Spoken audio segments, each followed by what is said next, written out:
Os invito a que vayamos abriendo nuestras Biblias, la palabra de Dios, en el libro de Tito, el Nuevo Testamento. Vamos a ir abriendo la Biblia en Tito capítulo 2, versículos del 1 al 15, y la Biblia dice así: Pero tú habla lo que está de acuerdo con la sana doctrina, que los ancianos sean sobrios, serios, sensatos, sanos en la fe, en el amor y en la paciencia.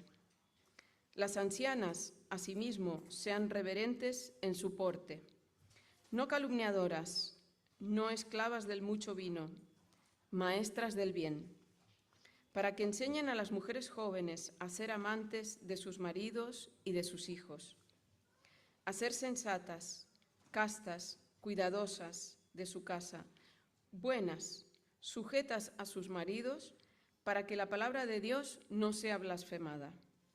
Exhorta asimismo a los jóvenes a que sean sensatos, presentándote tú en todo como modelo de buenas obras en la enseñanza, mostrando integridad, seriedad, palabra sana e irreprochable, de modo que el adversario se avergüence al no tener nada malo que decir de vosotros.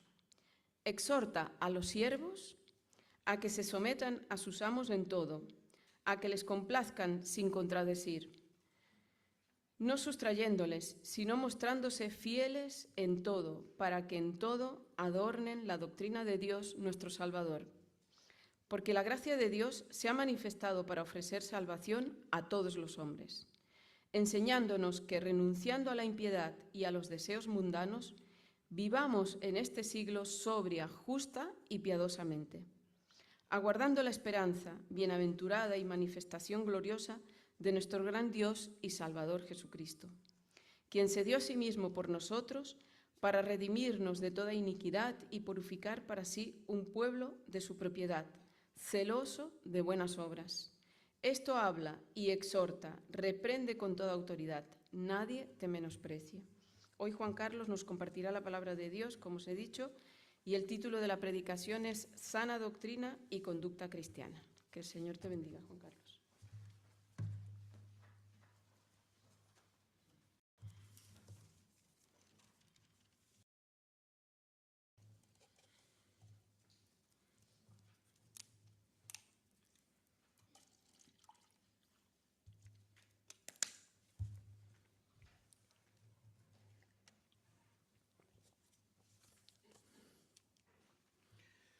Sana doctrina y conducta cristiana van unidas.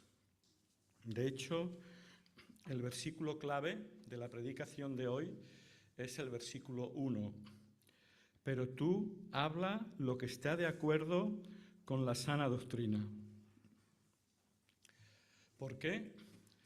Porque la sana doctrina no es solo teoría, no es solo clases de teología, cursillos bíblicos, escuela dominical.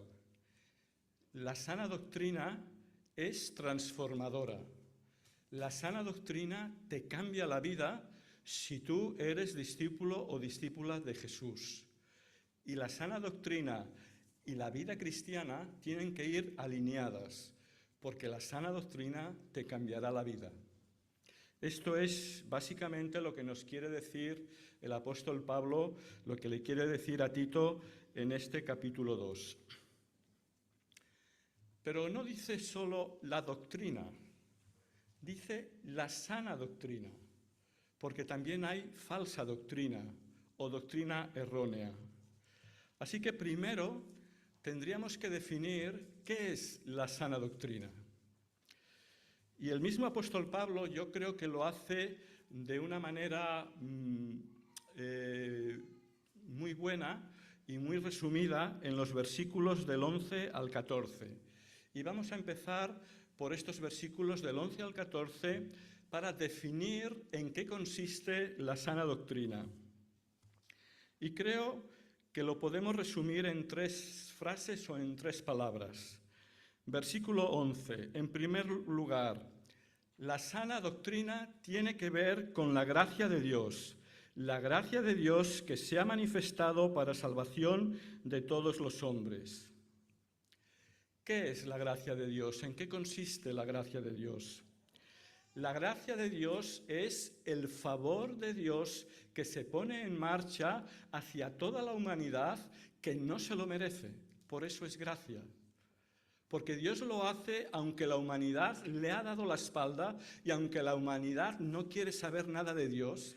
Sin embargo, Dios toma la iniciativa para salvación de la humanidad. La gracia de Dios se ha manifestado para salvación de todos los hombres. Y la gracia de Dios en estos momentos, en el 2024, sigue todavía vigente y sigue en marcha, extendiéndose a todos los que estamos aquí y a toda la humanidad. Dice para salvación. ¿Qué quiere decir para salvación de todos los hombres? Creo que lo resume muy bien esta segunda palabra en el versículo 14, que habla del gran Dios y Salvador Jesucristo, quien se dio a sí mismo por nosotros para redimirnos de toda iniquidad y para purificar para sí un pueblo propio celoso de buenas obras. El Señor Jesucristo se dio a sí mismo para redimirnos. La sana doctrina tiene que ver con la redención a través del Señor Jesucristo. ¿Y qué significa la palabra redención? La palabra redimir significa liberación de un esclavo por medio del pago de una deuda para liberación del esclavo. Esto es lo que se hacía en aquella época en el Imperio Romano, que existía la esclavitud. Alguien podía liberar un esclavo pagando una paga para que el esclavo quedara libre. Pues la gracia de Dios, por la gracia de Dios que toma la iniciativa, envió a su Hijo, el Señor Jesucristo, para morir en la cruz en nuestro lugar, pagando la paga que nosotros no podíamos pagar, que es la muerte. La paga del pecado es la muerte. La muerte sustitutoria del Señor Jesucristo hace que a Él se le declare culpable para que a nosotros se nos pueda declarar inocentes. Esto es lo que significa, resumido, la palabra redención. Liberación de la culpa por el pecado y liberación de la muerte eterna para que podamos tener vida eterna en relación con Dios por toda la eternidad. Y la tercera palabra, que está relacionada unas con otras, es la palabra esperanza. Versículo 13. Aguardando la esperanza bienaventurada y la manifestación gloriosa de nuestro gran Dios y Salvador Jesucristo. Todos aquellos que hemos aceptado la paga del Señor Jesucristo en la cruz por nosotros, tenemos la garantía de la vida eterna. Tenemos la esperanza de la vida eterna. De tal manera que la muerte en la cruz y la resurrección de Jesús van juntas para nuestra salvación. La muerte de Jesús es la paga y señal. La resurrección de Jesús es la garantía de que nosotros tenemos vida eterna. Y la esperanza no es quizás, puede ser, a lo mejor, ya lo veremos, no lo sé, no soy suficientemente digno, soy pecador, yo no sé si Dios me va a amar a mí suficiente, no sé si estaré en el cielo o no, ojalá, no. La esperanza es garantía absoluta de que estaremos con el Señor Jesucristo y veremos su gloria cuando Él venga, porque Él resucitó de los muertos, nosotros también resucitaremos. Y quisiera aprovechar para presentar un libro que antes lo ha mencionado Claudia, el autor, que es Timothy Keller. Es este libro que se llama Esperanza en tiempos de temor, el significado y la importancia de la resurrección. Por eso lo quiero mencionar, porque tiene que ver con la esperanza, y sobre todo en tiempos de temor. No sé si conocéis a Timothy Keller. Timothy Keller fue un pastor de una iglesia evangélica en Nueva York durante muchos años. Ha escrito numerosos libros, que a mí me encantan sus libros, porque es una persona muy didáctica. Escribe de una manera muy didáctica que te engancha. Quieres leerlos porque engancha la manera de escribir. Pero además, este libro, Esperanza en tiempos de temor, ha sido su último libro. No su último libro que ha escrito, sino su último libro porque ya no puede escribir ninguno más porque falleció el año pasado.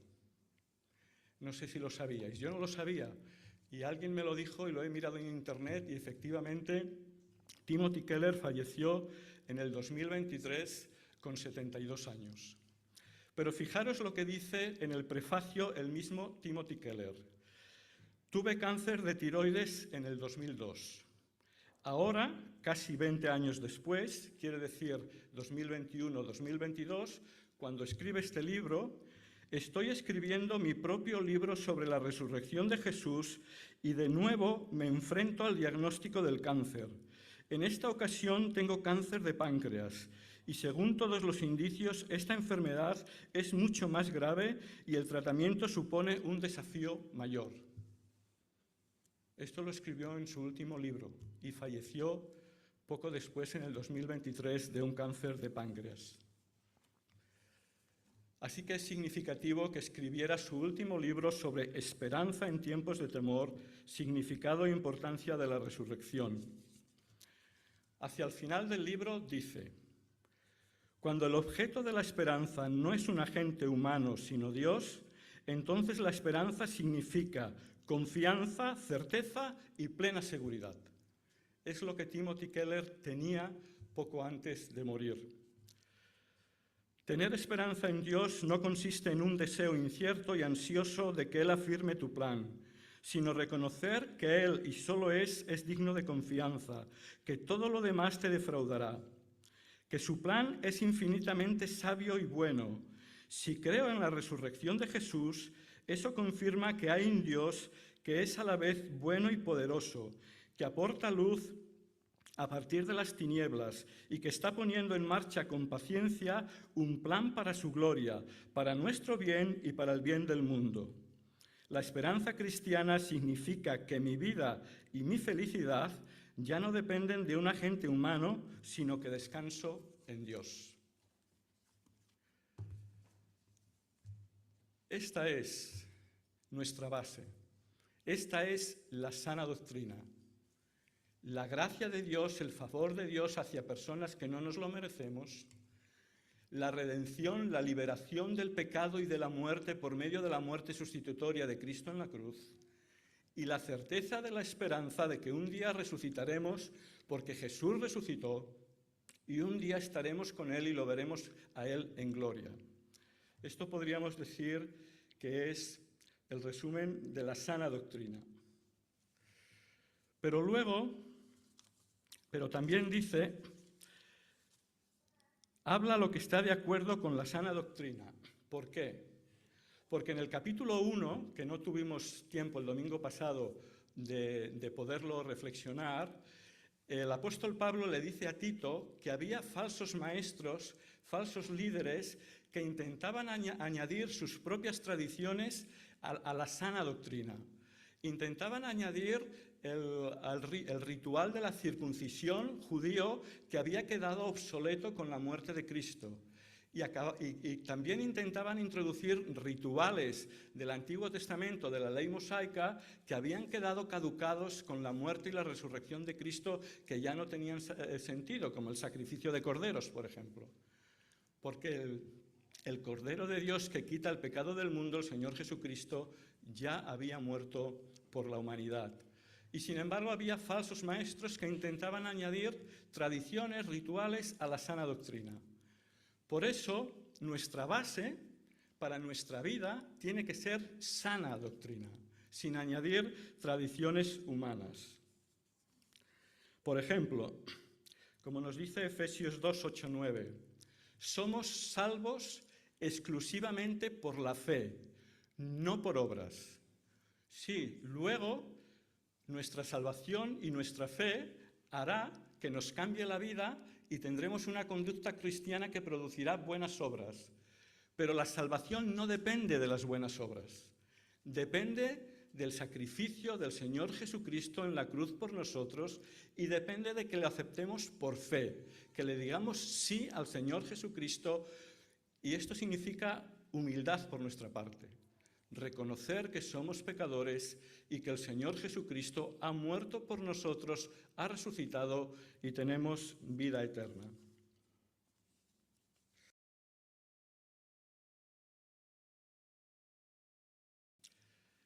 Pero como decíamos, la sana doctrina tiene repercusiones en la vida diaria de cada cristiano. Y a partir del versículo 2, el apóstol Pablo le da unos consejos a Tito para que a su vez él aconseje a 5 tipos de personas que hay en la iglesia, que puede haber en la iglesia, 5 grupos de personas diferentes. Y aquí empieza la parte difícil de la predicación, os lo aviso, que viene ahora algunas recomendaciones que son difíciles de explicar, son difíciles de digerir y que no nos da tiempo además a profundizarlo en detalle. Si alguien tiene alguna pregunta, al final del culto, a la salida podemos hablar. Pero no es fácil, lo que vamos a decir a partir de ahora. En primer lugar, el primer grupo de personas, versículo 2, que los ancianos sean sobrios, serios, prudentes, sanos en la fe, en el amor, en la paciencia. Y cuando está hablando de los ancianos, no está hablando de los líderes de la iglesia, porque esto ya lo ha hablado en el capítulo 1. En el capítulo 1 hablaba de las características de los ancianos, también llamados obispos, que son los líderes de la iglesia. Pero aquí, en el capítulo 2, los ancianos son las personas mayores de edad. ¿Quién se considera mayor de edad? Según los comentaristas, en aquella época, en el siglo I, mayores de edad eran aquellos que tenían más de 60 años. Si tienes menos de 60 años, no respires tranquilo porque luego te llegará a ti. Así que no os voy a hacer levantar, pero sí que os voy a hacer levantar la mano. ¿Quiénes de vosotros os consideráis ancianos de más de 60 años?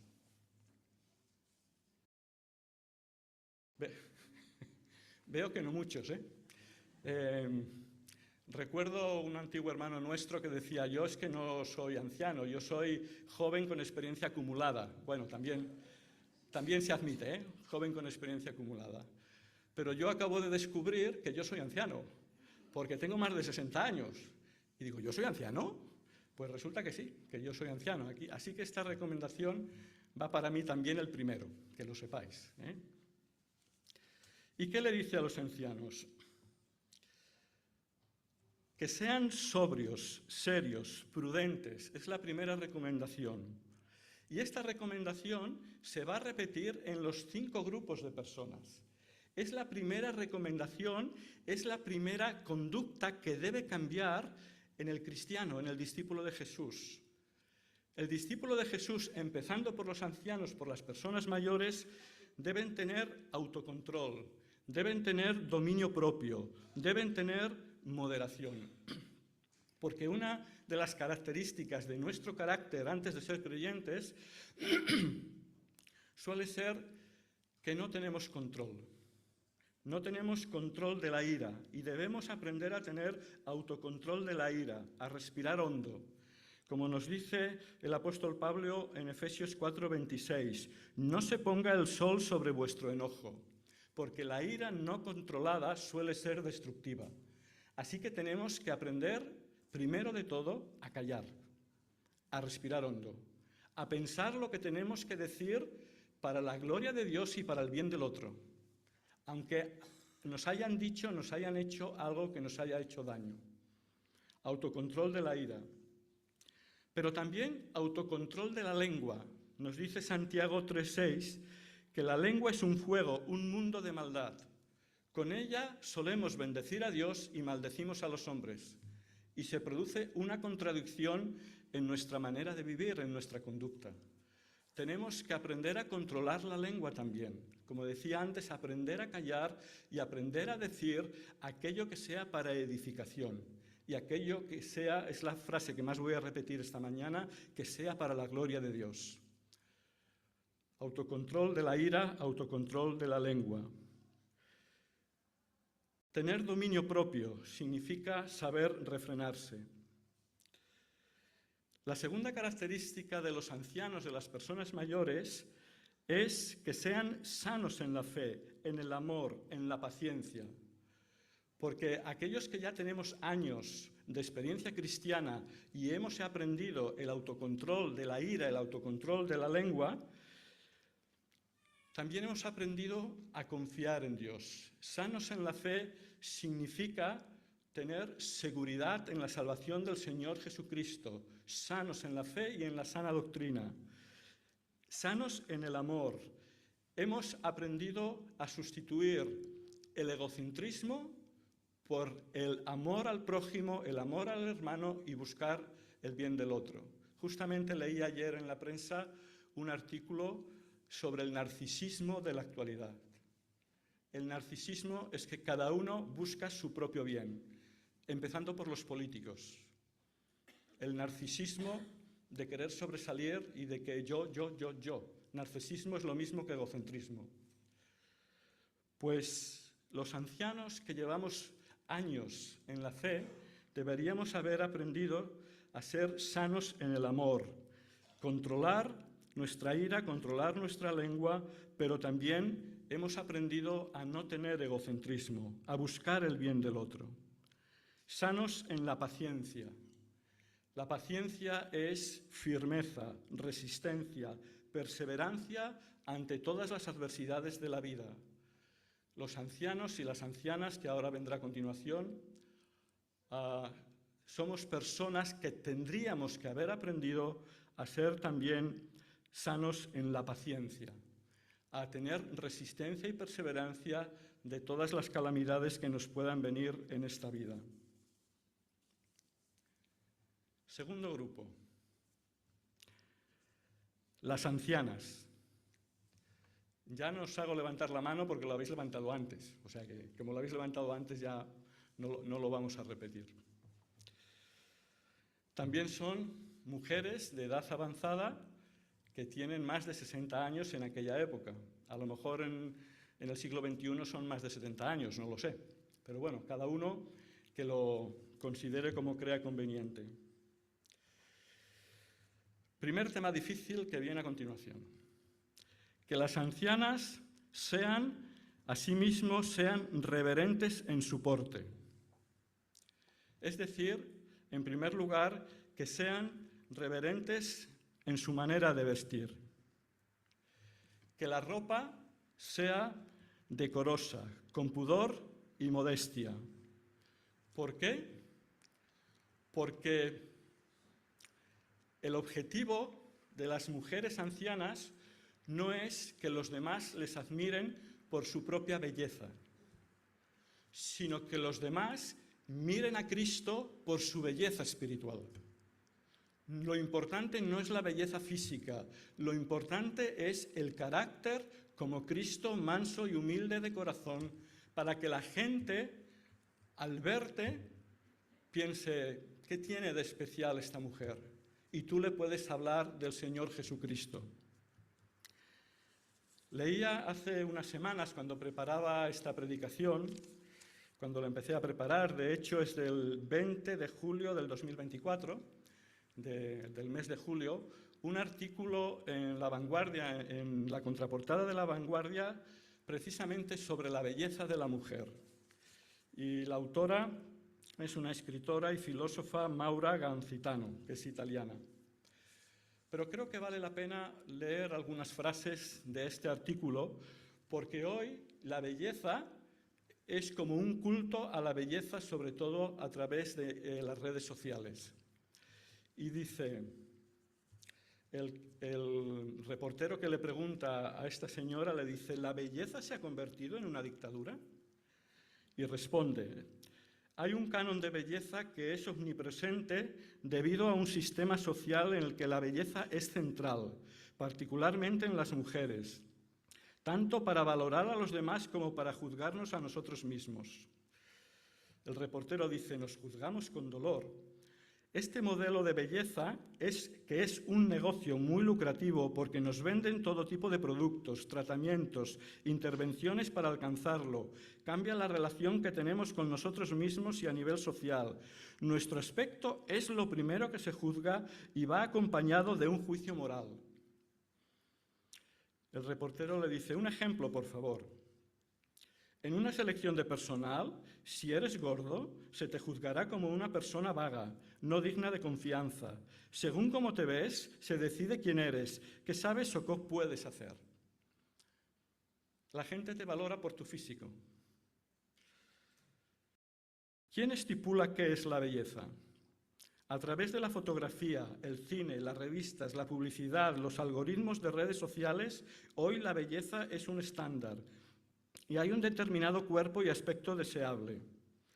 Y si no respondes a ese modelo, dice el entrevistador, responde, estamos viendo cómo crecen los problemas mentales entre los jóvenes a causa de estos estereotipos, bulimia, anorexia, etc.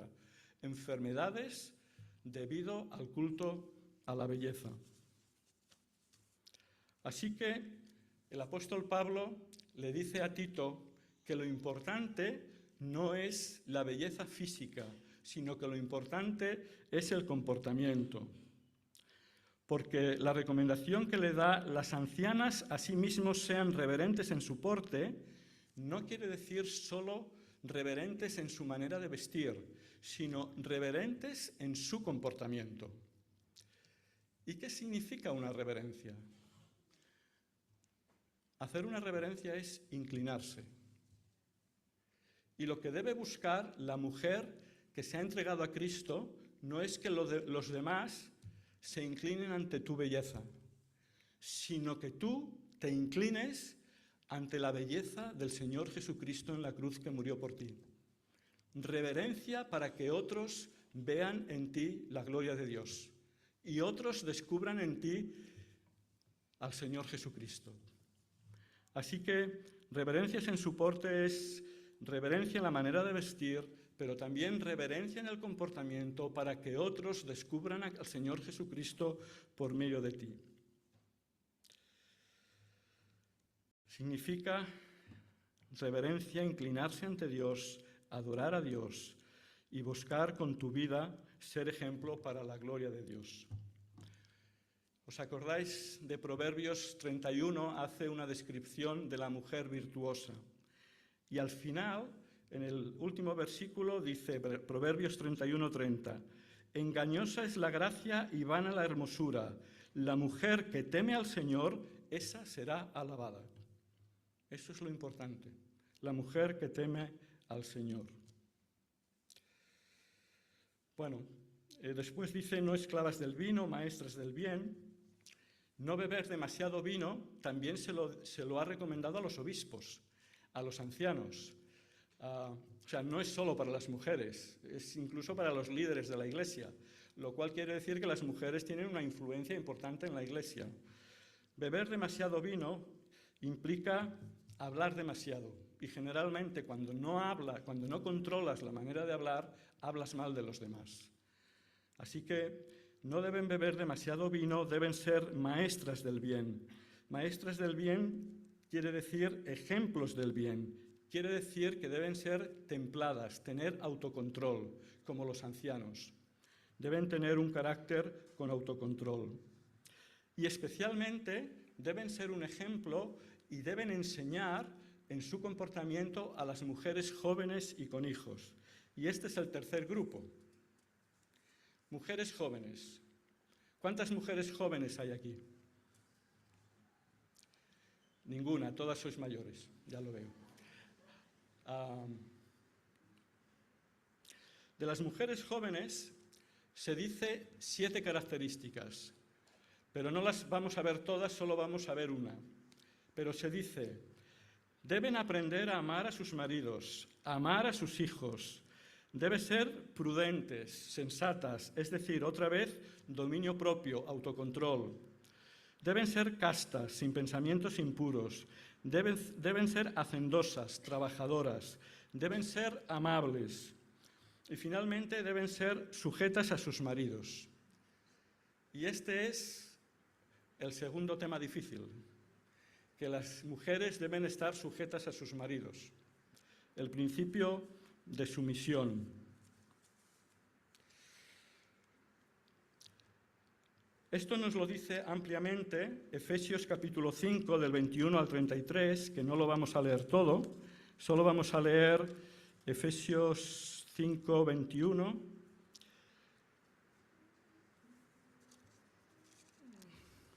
A ver si lo encuentro. Efesios dice: someteos unos a otros en el temor de Dios. Las casadas estén sujetas a sus maridos, a sus propios maridos, como al Señor, porque el marido es cabeza de la mujer, así como Cristo es cabeza de la Iglesia, la cual es su cuerpo y Él es su Salvador. Así que como la Iglesia está sujeta a Cristo, así también las casadas lo estén a sus maridos. Maridos, amad a vuestras mujeres, así como Cristo amó a la Iglesia y se entregó a sí mismo por ella. Es decir, que en primer lugar, en la Iglesia hay un principio de sumisión. Someteos unos a otros como al Señor. Yo no busco tener razón. Yo no busco dominar a los demás. Yo no busco, por mi impulso de no tener autocontrol, que los demás hagan y digan lo que yo pienso. No. Someterse unos a otros significa, en primer lugar, someterse al Señor, buscar la voluntad de Dios, hacer el bien, la conducta cristiana que hace el bien amando a mi prójimo, porque en primer lugar amo a Dios, porque he descubierto cómo Dios me ha amado a mí en Jesucristo. Así que el principio general es someteos unos a otros en el temor de Dios. Pero es que además le dicen que las casadas estén sujetas a sus maridos como al Señor, y pone el ejemplo de Cristo y de la Iglesia, porque también la Iglesia se somete a la cabeza de la Iglesia, que es el Señor Jesucristo.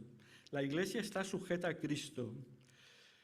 Pero es que resulta que el Señor Jesucristo no fue dominante, no fue un tirano, no fue aquí mando yo, no.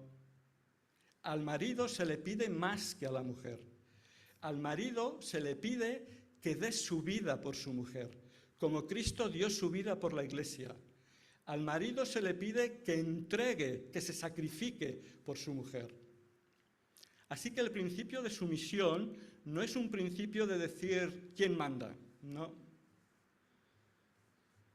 Es el principio, nuevamente, de buscar la gloria de Dios, que la gente conozca a Jesucristo por cómo yo amo a mi familia, cómo yo amo a mis hijos, cuido de mis hijos, cómo amo a mi marido. Y mi marido entrega su vida por mí, se sacrifica por mí si es necesario. Y si yo me pongo enferma, mi marido estará conmigo. Y si yo tengo un accidente, mi marido estará conmigo y me cuidará y estará por mí. Así que el principio de sumisión no es solo para la mujer, es un principio de sumisión general. Pero es que el principio de sumisión es un principio de sumisión que sale de la Trinidad.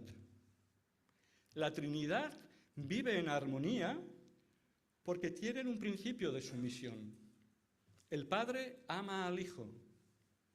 El Hijo se somete a la voluntad del Padre hasta entregarse hasta la muerte y muerte de cruz. Y llegó a decir: Padre mío, si es posible, pase de mí esta copa, pero no se haga mi voluntad sino la tuya. El Señor Jesucristo, que es cabeza de la Iglesia, resulta que se sometió a la voluntad del Padre hasta la muerte y muerte de cruz. Y en la cruz llegó a decir: Padre mío, Dios mío, ¿por qué me has desamparado? Hasta este grado llegó la sumisión del Hijo al Padre. Pero ¿y el Espíritu Santo? El Espíritu Santo no dice nada, está callado, no habla, solo actúa. Actúa según la voluntad del Padre y del Hijo. Y ahora actúa en nosotros y en nuestras vidas de manera silenciosa. No lo vemos, a veces no lo sentimos, pero está ahí, dentro de ti. Está actuando en tu vida para cambiarte la vida con la sana doctrina, para cambiar tu conducta, para que des la gloria a Dios y para que otros conozcan al Señor Jesucristo por medio de ti. Pero Padre, Hijo y Espíritu Santo viven en armonía porque están en sumisión mutua. Así que el principio de sumisión no nos tendría que sentar mal al escucharlo, sino que es algo que todos tenemos que aprender.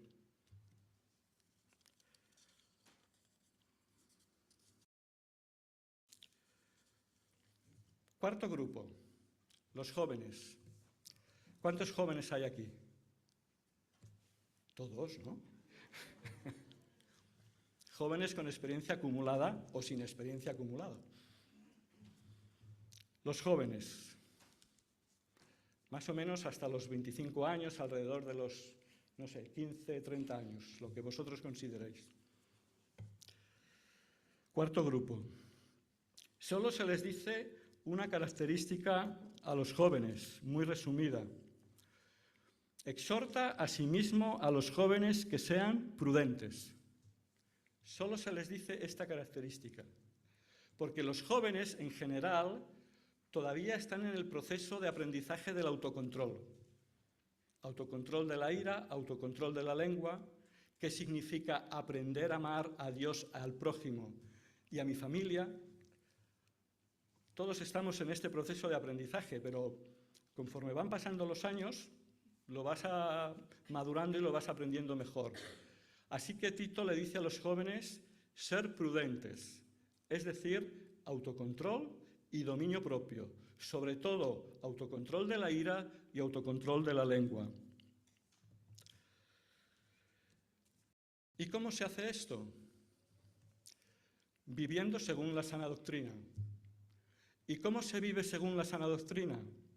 Buscando la voluntad de Dios a través de su palabra. Es a través de la revelación que Dios nos ha dado en su palabra cómo encontramos la voluntad de Dios. No sé si tenéis esta sensación, pero yo por lo que veo a mi alrededor, en mi barrio, por lo que veo en la tele, por lo que veo en las redes sociales, la juventud está cada vez peor, en general.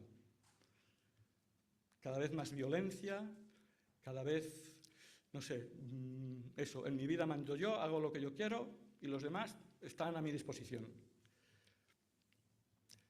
No solo los jóvenes, por desgracia, el mundo está así también. Es debido a lo que las generaciones mayores están transmitiendo a las generaciones jóvenes. No es culpa de los jóvenes. Es culpa de no tener en cuenta a Dios.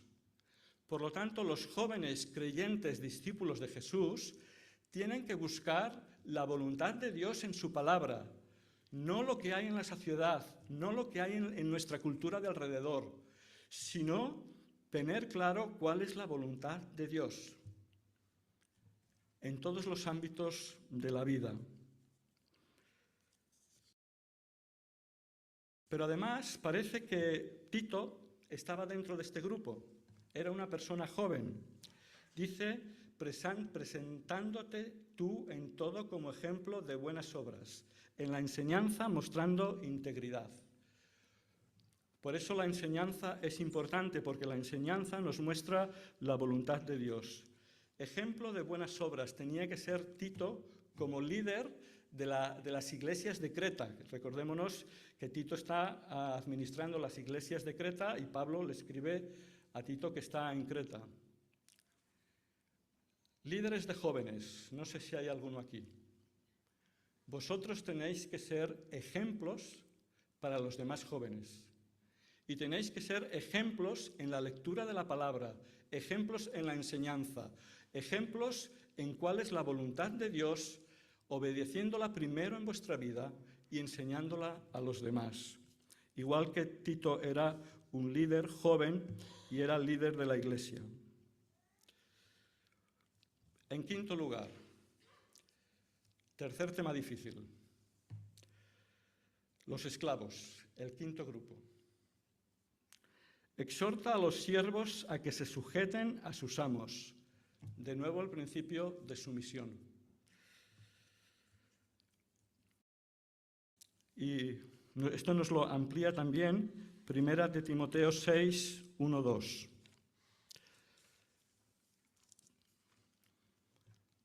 Que dice Pablo a Timoteo: todos los que están bajo el yugo de esclavitud tengan a sus amos por dignos de todo honor, para que no sea blasfemado el nombre de Dios y la doctrina. Y los que tienen amos creyentes no los tengan en menos por ser hermanos, sino sírvanles mejor, por cuanto son creyentes y amados los que se benefician de su buen servicio. Esto exhorta y enseña. Pablo no cuestiona la esclavitud. La esclavitud formaba parte del siglo I en el Imperio Romano y ha formado parte de la humanidad durante muchos siglos. El cristianismo ha influido poderosamente para que la esclavitud sea abolida a lo largo de la historia. Pero, hablando de este tema, precisamente con Francisco Mira, nuestro pastor, estando de vacaciones salió este tema, y él me dijo una frase que creo que vale la pena recordarla. Y él me dijo: el cristianismo no produce revolución, produce transformación. El cristianismo transforma personas y conforme va transformando personas, transforma sociedades y puede transformar culturas. Así que el cristianismo no es llamado a imponer el cristianismo, no es llamado a imponerse, sino es llamado a dar ejemplo por medio de la transformación de nuestras vidas. Por eso no somos llamados a la guerra cristiana, ni somos llamados a la Inquisición, porque el cristianismo no se impone. El cristianismo se expone por amor, por medio de nuestra transformación y transformando a las personas. Y Pablo lo que le dice a los esclavos, a los siervos, es precisamente esto: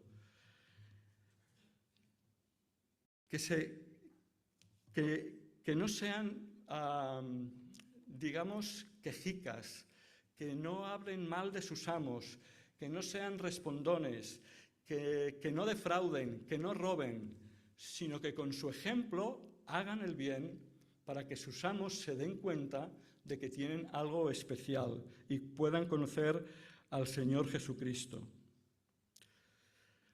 También el apóstol Pablo les advierte a los amos creyentes, les dice: amos, vosotros tenéis que tratar bien a vuestros esclavos, porque vosotros tenéis un amo en los cielos que un día va a juzgar a todos los seres humanos y este amo no va a hacer acepción de personas.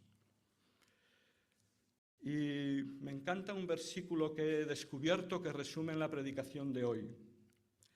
En Cristo ya no hay judío ni griego, no hay esclavo ni libre, no hay varón ni mujer, sino que todos vosotros sois uno en Cristo Jesús.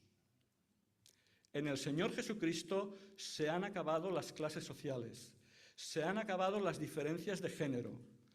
Todos somos únicos porque tenemos el valor de la vida de Cristo en la cruz, que murió por nosotros en la cruz. Todos nosotros tenemos el mismo valor. Seamos amos o seamos obreros, seamos mujeres, seamos hombres, seamos ancianos, seamos jóvenes, todos somos unos en Cristo.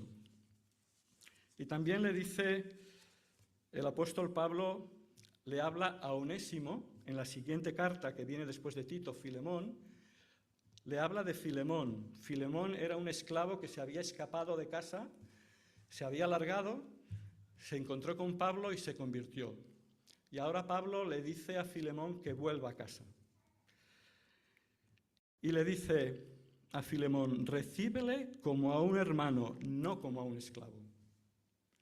Los amos creyentes y los siervos creyentes son hermanos. La gracia de Dios se ha manifestado para salvación a toda la humanidad. Hemos leído antes cuando hablábamos de la sana doctrina. La salvación es igual para toda la humanidad, sin clases sociales. No hay diferencia entre amos y esclavos para el Señor. Comportamiento del siervo: que agraden en todo, obedecer haciendo el bien, no haciendo el mal. Que no sean respondones, quejicas, refunfuñones, malhumorados. Que con su ejemplo den gloria a Dios y ganen almas para Cristo.